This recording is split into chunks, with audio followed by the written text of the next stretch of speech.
और अपना और सबका परम कल्याण करे। ओम तत्सत। ओम ओम ओम। तो कल हमने श्रीमद् भगवद गीता अध्याय 18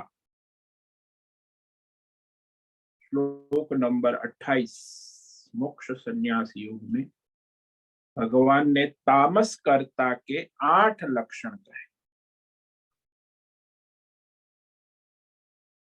कि जो अधर्म करता है, पाप करता है, दुराचारी है, उसी के सारे लक्षण है।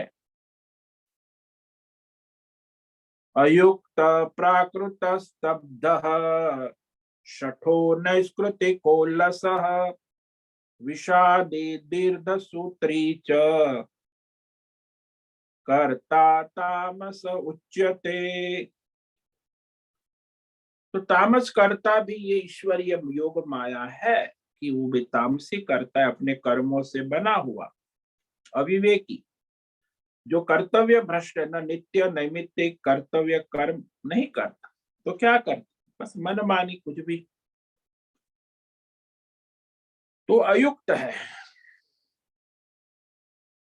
क्योंकि देश काल विषय किसी का कोई विवेक ही नहीं है। पशुवत जिसको कहते हैं, भाई अध्यात्म क्या है, भौतिक क्या है, दैव क्या है, परमार्थ, कोई विवेक नहीं।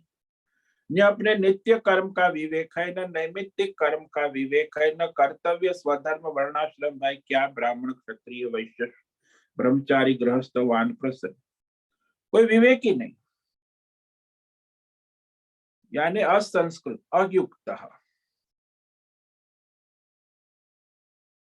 केवल आवेश वृत्ति से जीता है। जैसे पशु होता है, क्षणिक इंद्रिय विषय आवेश, इंद्रिय भोग के आवेश आते रहते हैं, शब्द स्पर्श रूप रस गंध, जैसे पशु।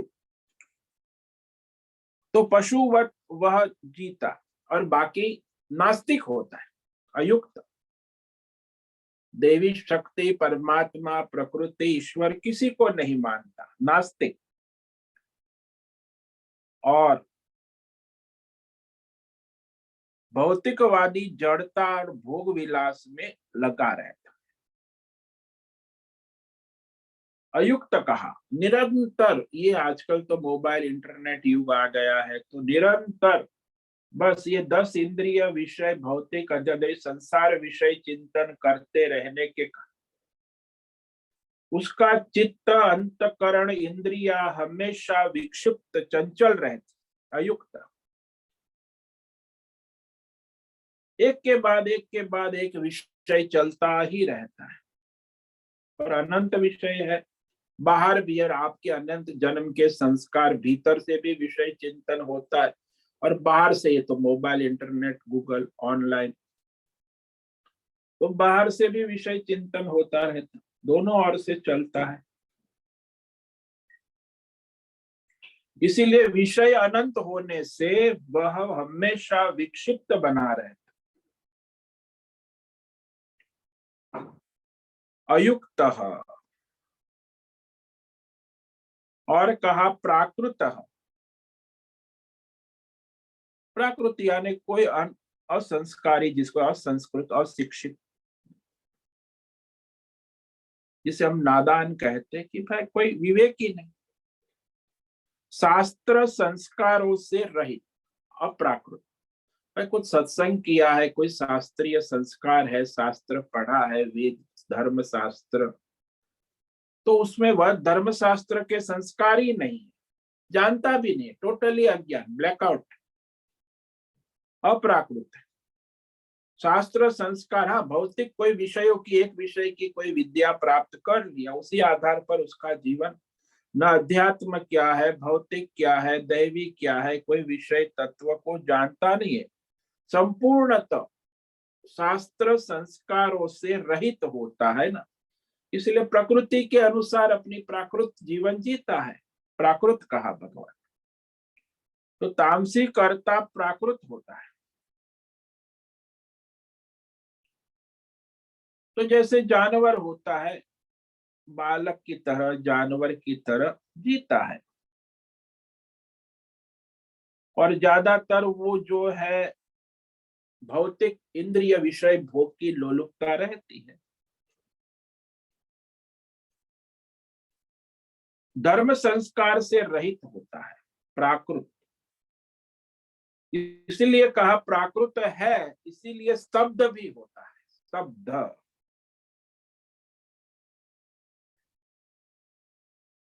जैसे डंडा किसी के सामने झुकता है, दम स्तब्ध।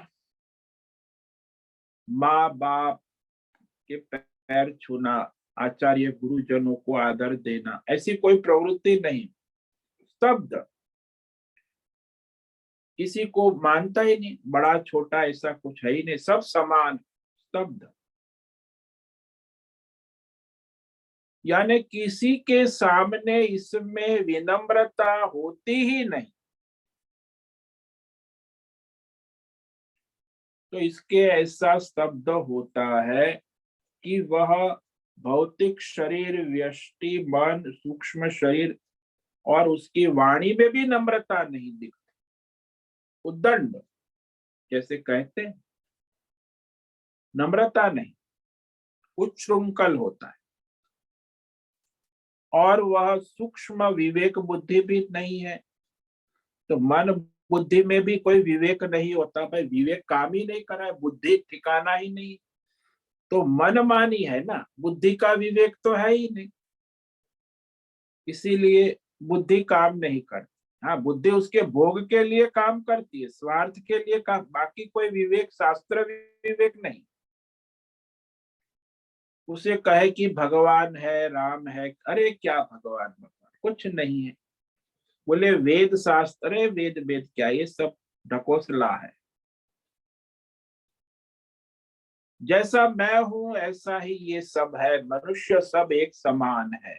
आजकल वो राजनीति चलती है ना, सब मनुष्य एक समान, सब भाई भाई, ये सब नारा चलता है। तो ऋषि मुनि, अरे ये सब क्या है, ऋषि मुनि तो सब ऐसे ही कहते रहते।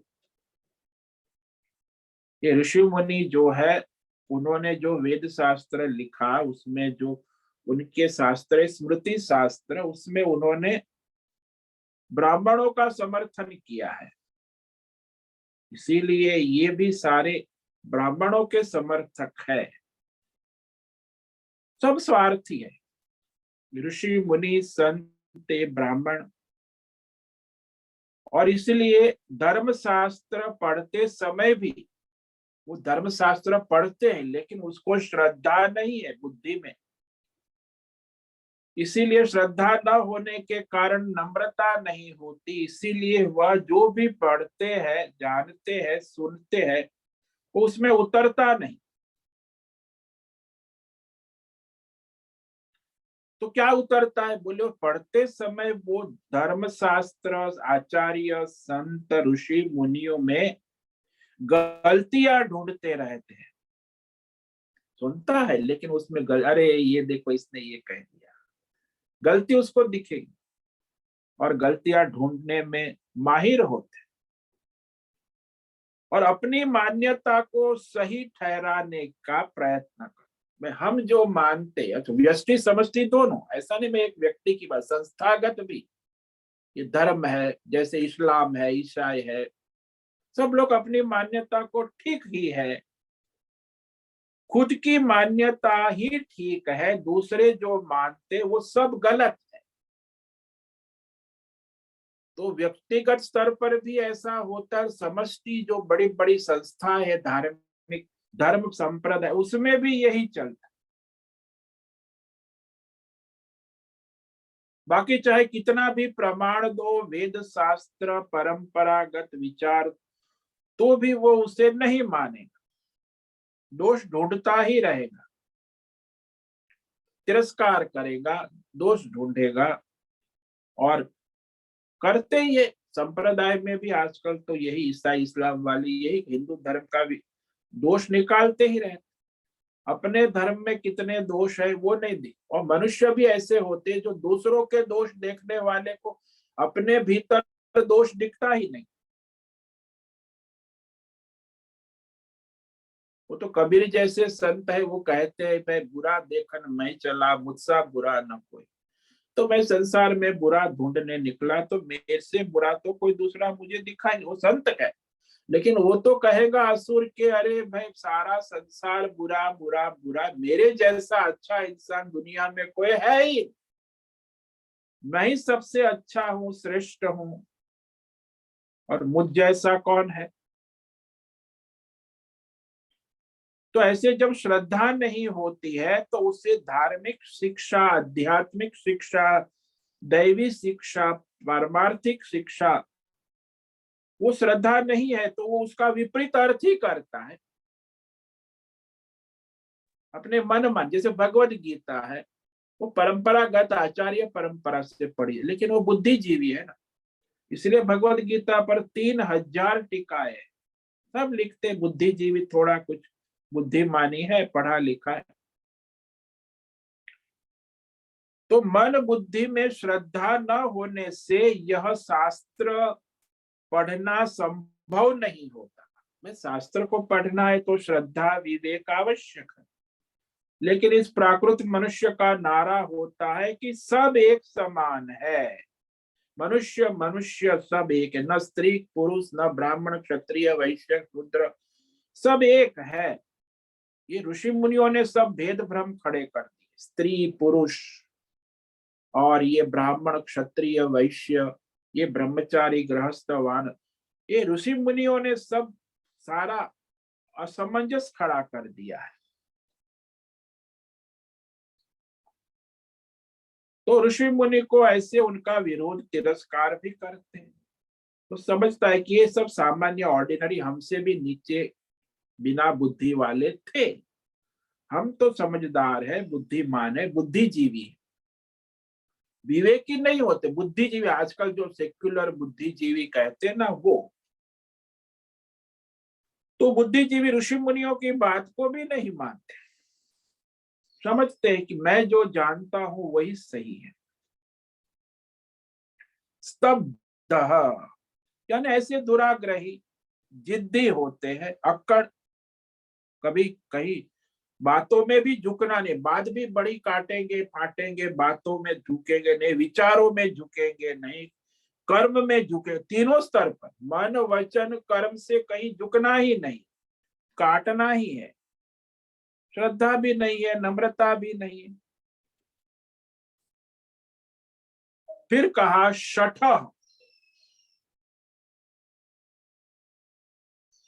शठ का मतलब है कि वो बड़ा दुष्ट प्रकृति का होता है, तामसिक करता,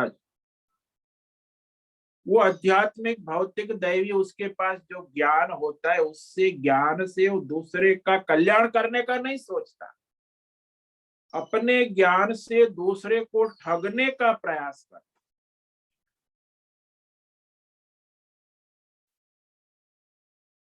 और वह ऊपर से एक बढ़िया दिव्य भाव दिखाता है, अंदर से दूसरा, तो वो डबल स्टैंडर्ड जिसको कहते हैं ना, मुख में राम बगल में छुरी, ऊपर से दिखता है बड़ा योगी है, ध्यानी है, लेकिन अंदर से तो भाई ठग है। जिसे बगला भगत कहते हैं ना हम लोग, मुख में राम बगल में छुरी, बगला भगत। बगला भगत इसीलिए कहा जाए कि वो बगुला जो है गंगा किनारे या तालाब के किनारे एक पैर पे खड़ा रहकर घंटों खड़ा रहता है, और मछली आती है तो उसे पता चलता, आंख बंद करके, लेकिन उसके पैरों के स्पंदन से उसे पता चलता है, और मछली को पकड़ भी लेता है। तो ठगना चाहता है, और वो जो करने जा रहा है उसे प्रकट नहीं करेगा, सीक्रेट, आजकल सीक्रेट का जमाना है, सीक्रेट प्रकट नहीं करे, क्योंकि सामने वाले को ठगना चाहता है ना, उसके अंदर ठगी हमेशा रहती। और वो ठगी क्यों करता है? बोले अपनी व्यष्टि समष्टि स्वार्थ कैसे सिद्ध करूं, व्यक्तिगत और संस्थागत सबकी अपनी होती है व्यष्टि समष्टि। तो दूसरों से मैं अपना स्वार्थ कैसे सिद्ध करूं, व्यष्टि समष्टि स्वार्थ, यानी मेरा या हमारी संस्था का काम बन जाए, बाकी दूसरों का सबका भला हो उससे कोई मतलब नहीं। आजकल लोग सबका भला तो सोचते ही नहीं, अपना या अपनी संस्थाओं का या अपने परिवार का, पर हमारा काम बन जाए, तो ऐसी उनकी स्वार्थ दृष्टि ही होती है। इसीलिए उसे शठ कहा, मायावी। वो कपटी होते हैं, बेईमान होते, अप्रामाणिक होते, जिसको छलिया कहते हैं ना, लंपट। इसीलिए फिर आगे कहा कि वो छलिया होकर क्या करता है, ये सब जुड़े हुए हैं, उसकी सारी ऑटोबायोग्राफी भगवान कह रहे हैं।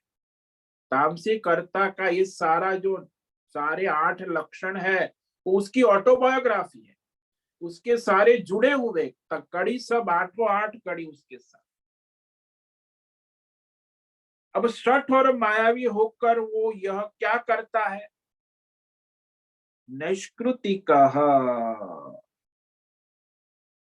दूसरे की यश कीर्ति धन कमाई को अपने वश में करना चाहता,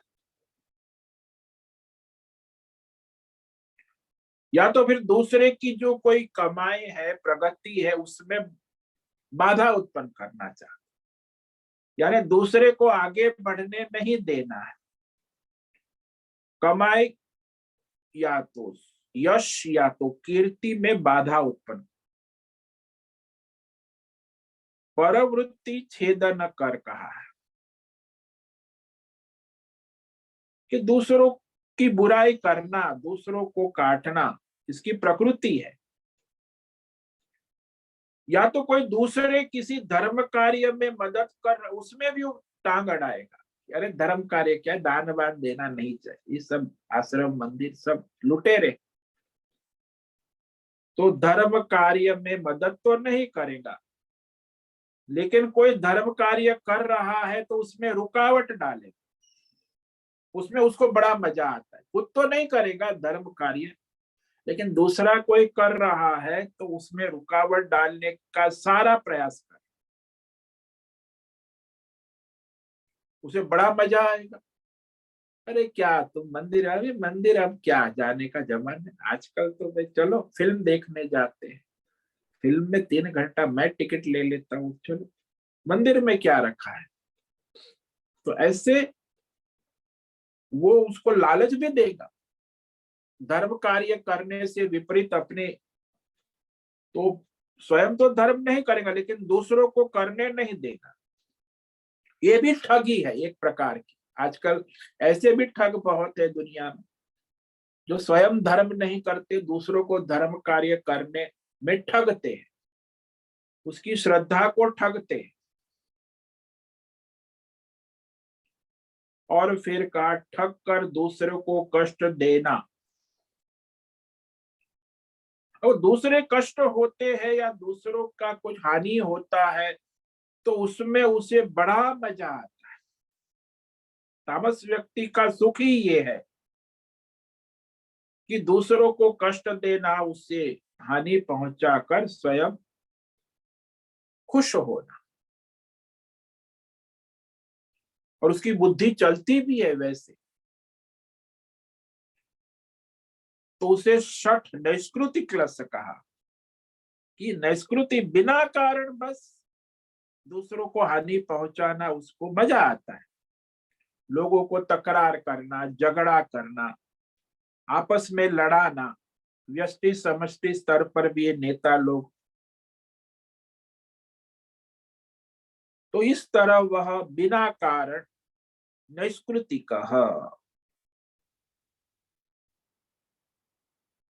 फिर कहा भगवान ने आलस और विषादी।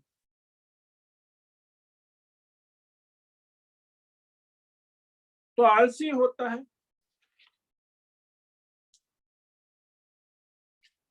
विषादी और आलसी।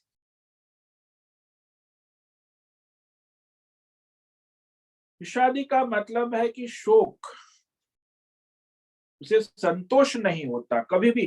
अरे क्या है, कुछ नहीं है, नहीं है, नहीं है। घर में भी कई लोग ऐसे होते, अरे ये नहीं है, वो नहीं है, ये नहीं है, कभी कुछ है वो दिखता नहीं, यानी असंतुष्ट। तो ऐसे तामसी कर्ता विषादी हमेशा किसी भी, यानी शिकायत भी बहुत करते हैं, असंतुष्ट रहते हैं और उनकी शिकायत कभी समाप्त नहीं।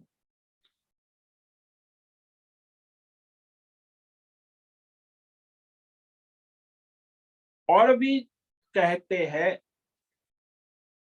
मुझे ये मिल गया तो और मिलना चाहिए, अब और मुझे चाहिए। तो संतोष की भावना उसे कभी किसी भी विषय में नहीं होती, न अध्यात्म, न भौतिक, न दैवी भोग में भी उसे संतोष न कभी नहीं हो। संतोष की भावना कभी होती, इसीलिए संतोष नहीं होता है। इसका ये मन बुद्धि अनेक विषयों में भटकता रहता है। ये चाहिए, वो चाहिए, अध्यात्म चाहिए, भौतिक चाहिए, दैव चाहिए, परमार्थ भी चाहिए, बहुत कुछ चाहिए। सोचते हैं कि ये मिले, वह मिले, कैसे मिले, ऐसे मिले, वैसे मिले।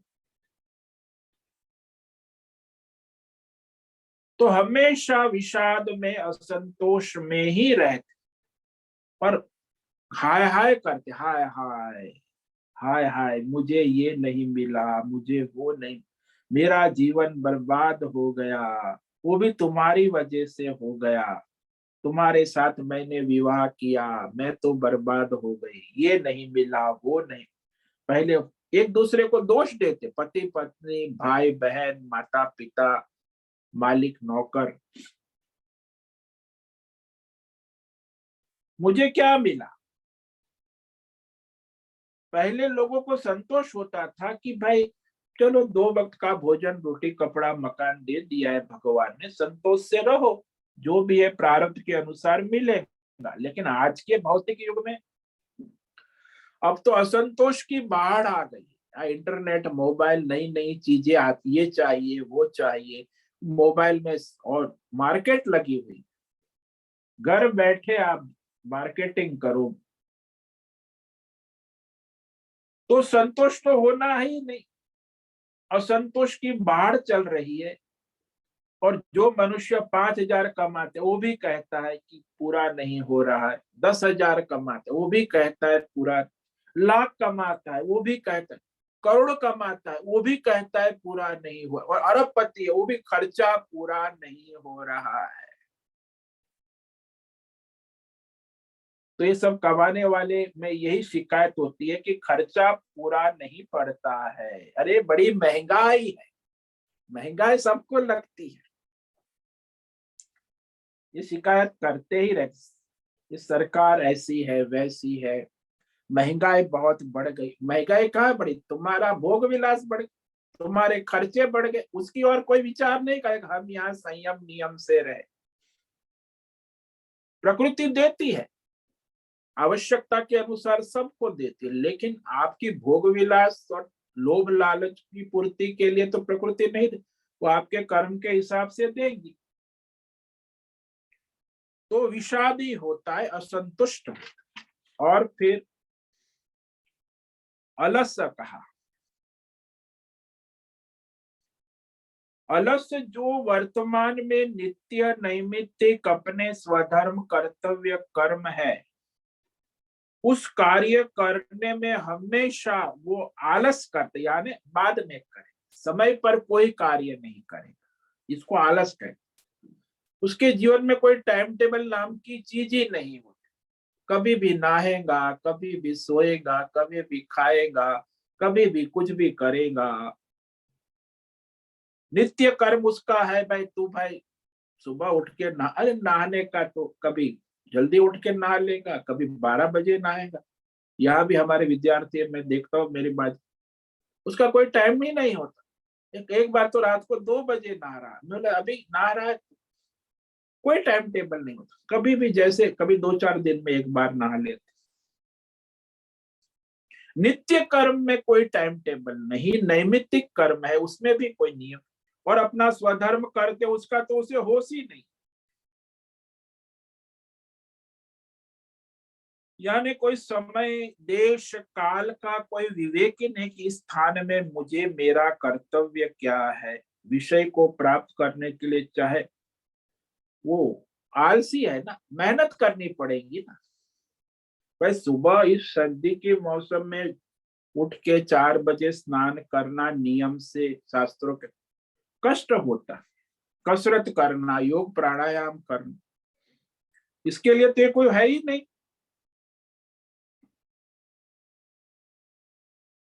और कहता है कि जो अपना स्वधर्म कर्तव्य है उसे हमेशा टालता ही रहता, क्योंकि आलसी है ना।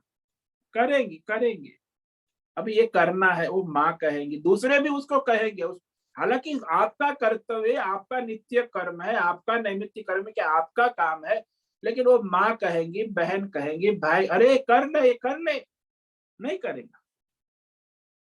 दूसरे लोग कहेंगे तो भी वो नहीं सुनेगा, या तो झगड़ा करने लगेगा, तुम कौन होते हो मुझे, मेरी मर्जी। तो अपना स्वधर्म नित्य नैमित्तिक कर्म को टालते रहना, ये जो है ना आलस का प्रतीक। टाइम टेबल ही नहीं हो, और जो नहीं करना है वो करना है, करना है वो नहीं करना।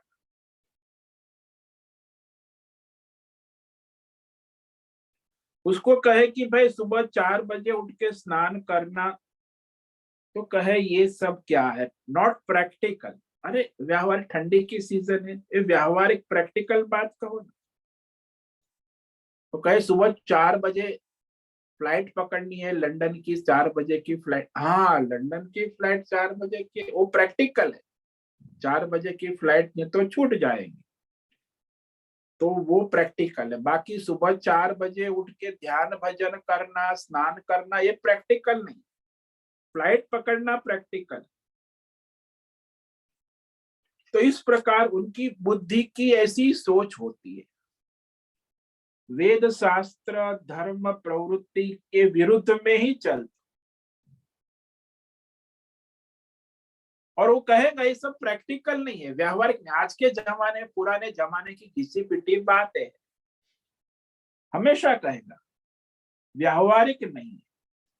शास्त्र अनुकूल, धर्म परंपरा अनुकूल प्रवृत्ति को उनको करनी ही नहीं है ना, आलसी है। और फिर आलसी होने के साथ दीर्घ सूत्री कहा। भाई अपना नित्य कर्म कर्तव्य धर्म है, वो दीर्घ काल तक करेगा नहीं, बाद में कर लेंगे, और काम बढ़ता रहेगा। भाई टीचर ने आज होमवर्क दिया है, आज का नहीं किया, एक विद्यार्थी ने पूछा, बोले होमवर्क आज का किया, बोले नहीं अभी 3 दिन का बाकी है। फिर आज का आप देखेंगे, अब 3 दिन का होमवर्क बाकी है, और आज का तो कुछ करने वाला तो है नहीं। वो फिर टीचर डांटेंगी, लेकिन वो तो अपनी आदत से मजबूर है। तो जो कर्तव्य नित्य रोज का नैमित्तिक कर्तव्य है, वो विलंब से करेगा, करेगा, लेकिन रोते रोते विलंब से, परेशान होकर, नाराजगी से वह करेगा, टाइम से नहीं करेगा, जिसको दीर्घ सूत्री कहते। वो सोचता है कि कल करके काम चल जाए, तो आज क्यों करना है, आज करे सो काल कर, काल करे सो बरसों, परसों, अब तो जीना है बरसों, तो क्यों आज करे भाई। और लेट कर होता है तो बैठ कर क्यों करे, और बैठकर काम होता है तो खड़े खड़े क्यों करें। यानी सभी अपने नित्य कर्म, नैमित्तिक कर्म, स्वधर्म, कर्तव्य कर्मों को दीर्घ काल तक टालता ही रहता है।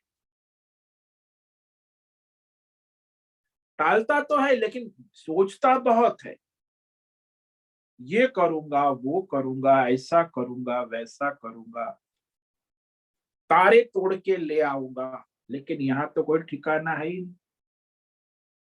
नित्य, नैमित्तिक और स्वधर्म कर्म का कोई नियम ही नहीं। यहाँ आचार्य कहते हैं कि महीने भर हो जाए तो भी अपना स्वधर्म कर्तव्य नहीं करता। जो उसने धारण किया है, भाई गृहस्थ है, वानप्रस्थ है, ब्रह्मचारी है, वो दीर्घ सूत्री है, अयुक्त। तो ये अयुक्त से लेके 8 लक्षण एक साथ उसकी ऑटोबायोग्राफी भगवान ने कह दी। तामसी कर्ता की ऑटोबायोग्राफी। दुनिया में 2/3 ऐसे मनुष्य रहते, उनका जीवन चरित्र ऐसे ही चलता रहा, अनादि काल से आज भी, और आगे भी अनादि युगों तक चलता रहेगा। तमोगुण की पूर्णता होने पर ही ये 8 लक्षण उसमें उपस्थित रहते, सदा सर्वत्र उसमें उपस्थित, एवर रेडी। 8 लक्षण उसके साथ है, होते ही अलग अलग नहीं रहते, साथ में रहते। इसलिए भगवान कहते कि ऐसा जो करने वाला है, ये 8 लक्षणों वाला कर्ता तामस कर्ता कहा जाता है।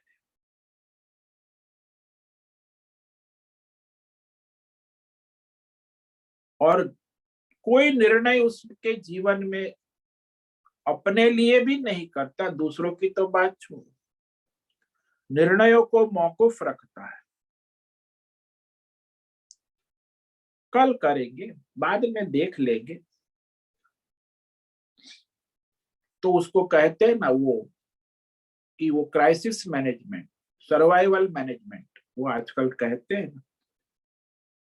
अपनी उसकी कामना भोग सर्वाइवल हो जाते हैं, उतना वो हाथ पैर हिलाए, और कोई उसको अपने कर्तव्य कर्म का बोध ही नहीं।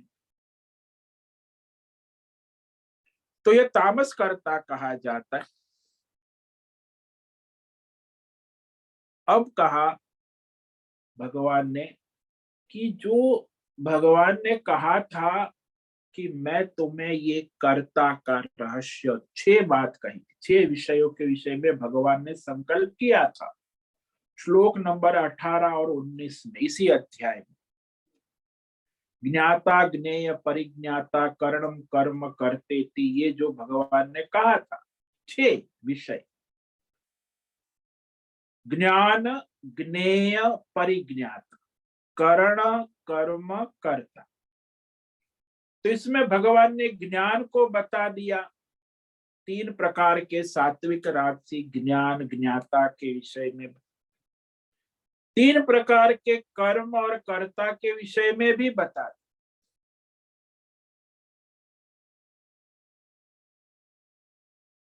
तो अब जो है ज्ञानेन्द्रिय के द्वारा जो विषय पदार्थ जाना जाता, वो अपने अपने कर्म के अनुसार जानने को समझना आवश्यक है। कि ये जो आपके अंतकरण की वृत्तियां है, 10 इंद्रिय और मन बुद्धि चित्त अहंकार, उसमें प्रधान है मन बुद्धि चित्त अहंकार, अंतकरण की वृत्तियां अनंत है। तो बहिकरण शरीर और 5 ज्ञानेन्द्रिय, ये तो बहिकरण है, लेकिन अंतकरण जो है उसका रहस्य कहना चाहिए। कि इंद्रिया तो वो मन बुद्धि के आदेश पर ही काम करती, वो तो नौकर है, इंद्रिया अपने आप कुछ नहीं कर। तो बहिकरण जो 5 ज्ञानेन्द्रिय और 5 कर्मेंद्रिय है, वह अंतकरण के आदेश अनुसार ही प्राय अपना अपना काम करती है। मन बुद्धि से आदेश आता है तो आंख, कान, नाक, हाथ, जीवा अपने अपने कार्य करते हैं। इसलिए कह रहे हैं कि भगवान पहले भी कहा है कि 10 इंद्रिय की अपनी कामना होती है, वो भी स्वयं पूरी नहीं कर सकती, उसे मन बुद्धि की आज्ञा आदेश पालन करना आवश्यक। जैसे नौकर है, कुछ स्वयं कर तो मालिक का आदेश लेना आवश्यक। तो 10 इंद्रिया नौकर है और मालिक मन बुद्धि है। वो मालिक मालकिन के अधीन 10 इंद्रिया अपना अपना काम करती। और ये कामनाएं कहाँ रहती है? बोले चित्त में रहती है।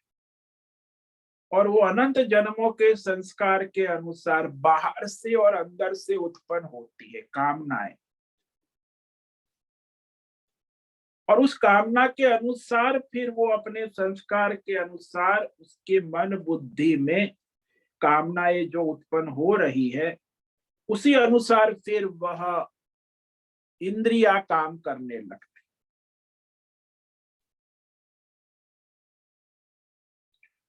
तो ये जो अंतकरण है, उसकी वृत्तियां है, उसके बारे में अब भगवान आगे समझाने जा रहे हैं।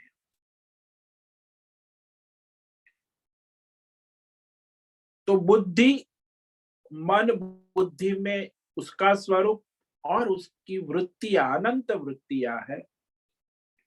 यह एक वृत्ति कहेंगे, इसके माध्यम से सभी वृत्ति को गिन लेना चाहिए। यह बुद्धि कहा, बुद्धि के माध्यम से मन, चित्त, अहंकार, अंतकरण को पूरा ले लेना चाहिए।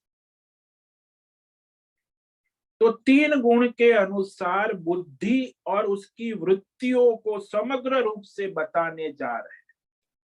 प्रतीकात्मक रूप से 2 श्लोक बुद्धि के विषय में कहेंगे और धैर्य, वृत्ति, बुद्धि की वृत्ति के विषय। तो यहाँ भगवान संकल्प करते हैं कि मैं तुम्हें वो बताने जा रहा। बुद्धि और धृति यानी बुद्धि, अंतकरण, उसकी वृत्ति का रहस्य, त्रिगुणात्मक रहस्य, सात्विक, राजसी और तामसी। तो उसकी प्रस्तावना करते हैं भगवान इस श्लोक में। इसे पढ़ेंगे, इस पर व्याख्यान कल करेंगे। बुद्धि भेदम धृतिश्चैव गुणतस्त्रिविधम शृणु प्रोच्यमानमशेषेण पृथक्त्वेन धनंजय। हे धनंजय, बुद्धि च धृते एव गुणत त्रिविधम भेदम। ये बुद्धि है और उसकी अनेक वृत्तियां है, धृति, धैर्य, विवेक।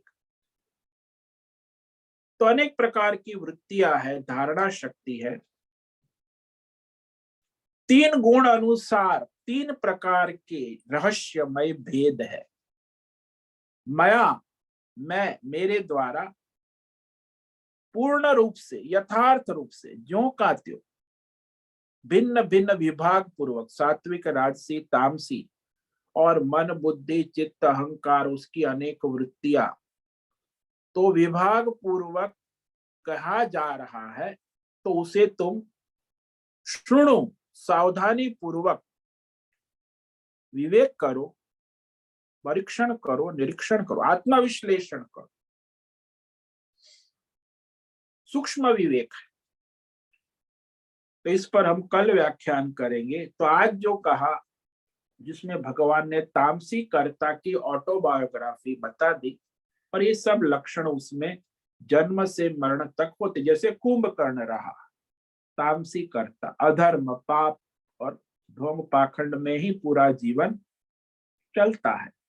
अयुक्त, प्राकृत, स्तब्ध, शठो, नैष्कृतिको लसः, विषादी, दीर्घ सूत्री च कर्ता तामस उच्यते। जो कर्ता अयुक्त है, यानी आवेग, क्षणिक वृत्तियों में इंद्रिय के आवेग, अविवेकी है। प्राकृत स्तब्ध और घमंडी, दुराग्रही। शठः बेईमान, अप्रामाणिक, कपटी, शठः। नैष्कृतिको लसः, दूसरों को बिना कारण कष्ट देना उसका स्वभाव।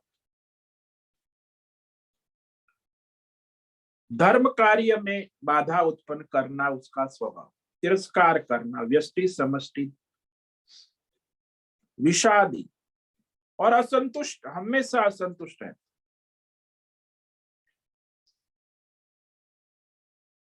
अलसी, जो अपने नित्य नैमित्तिक कर्तव्य कर्म है वो कभी समय से करेगा नहीं, बाद में करेंगे, कर लेंगे, यानी कर्तव्य निष्ठा ही नहीं, दीर्घ सूत्री, विलंब से करेगा या तो करेगा ही नहीं। अपने जीवन के नित्य नैमित्तिक कर्म को मौकूफ करता रहता है तो वो तामस कर्ता कहा जाता है।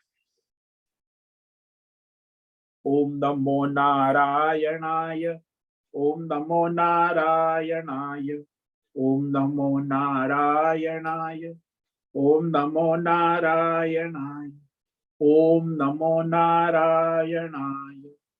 कायेन वाचा मनसेन्द्रियैर्वा बुद्ध्यात्मना वा प्रकृते स्वभावात् करोमि यद्यत् सकलं परस्मै नारायणायेति समर्पयामि, नारायणायेति समर्पयामि।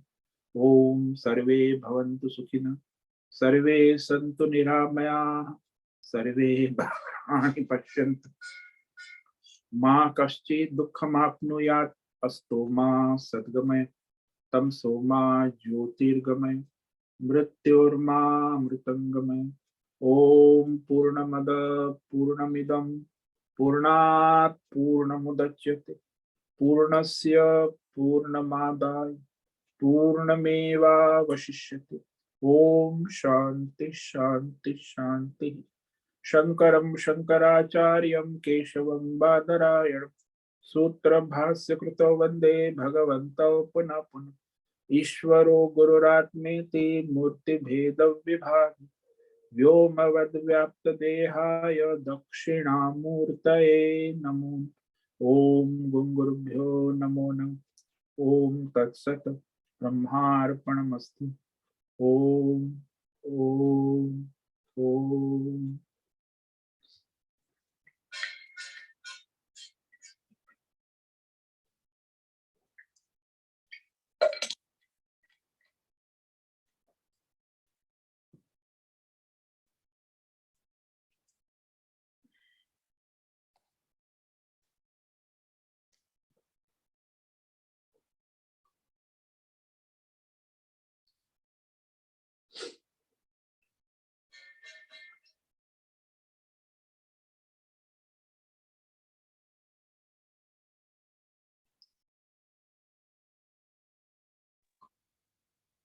नमो नमः गुरुदेव। ओम नमो नारायण। नमो नारायण।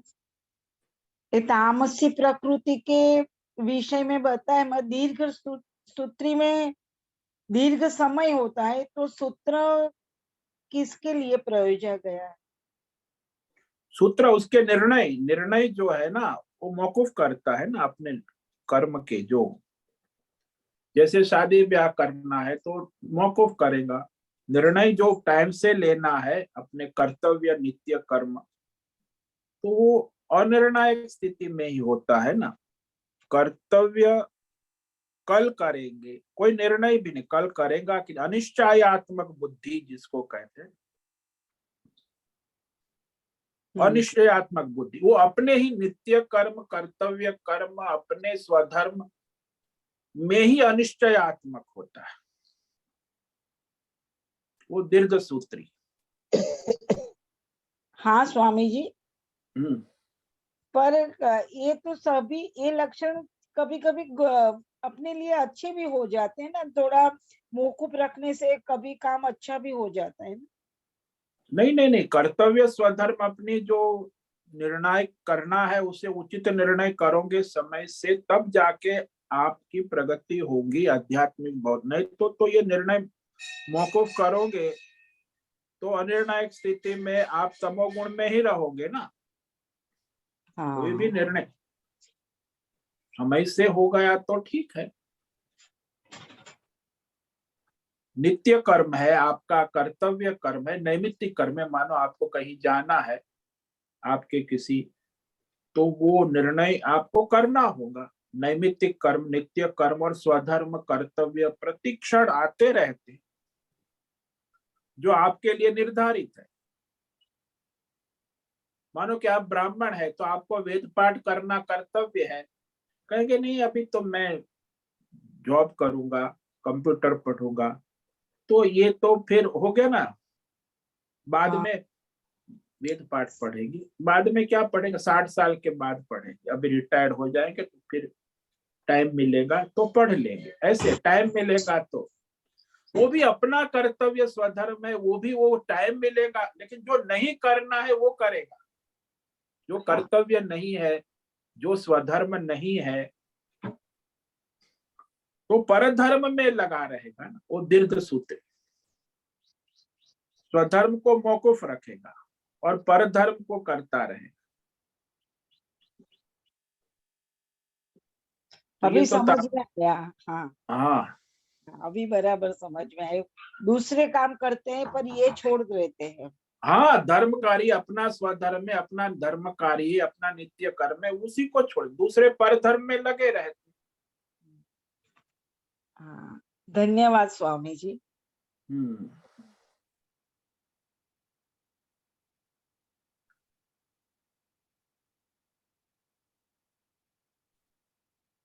हाँ, तो रविवार को हम फिर से शाम को सत्संग में मिल रहे, तो वहां भी आप प्रश्न पूछ सकते हैं। सभी लोग जो भी शाम को रविवार को हमारी मीटिंग होगी सत्संग की 6 से 7, तो रविवार को भी आप लाभ लीजिए।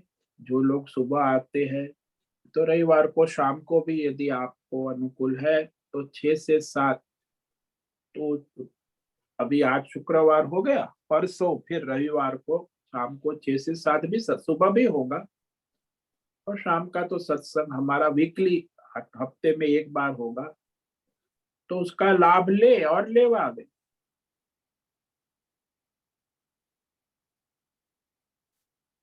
तो अब आज का समय पूरा हो रहा है। सभी साधकों को आज का ओम नमो नारायणाय, ओम नमो नारायणाय स्वामी जी। सभी साधकों को ओम नमो नारायण। ओम नमो नारायणाय। ओम नमो नारायण स्वामी जी। ओम नमो नारायण। बहुत से निवेदन है, आज का सत्संग पूर्ण करें। आज का ये सत्संग हम यही समाप्त करते हैं। सभी साधकों को ओम नमो नारायणाय। धन्यवाद।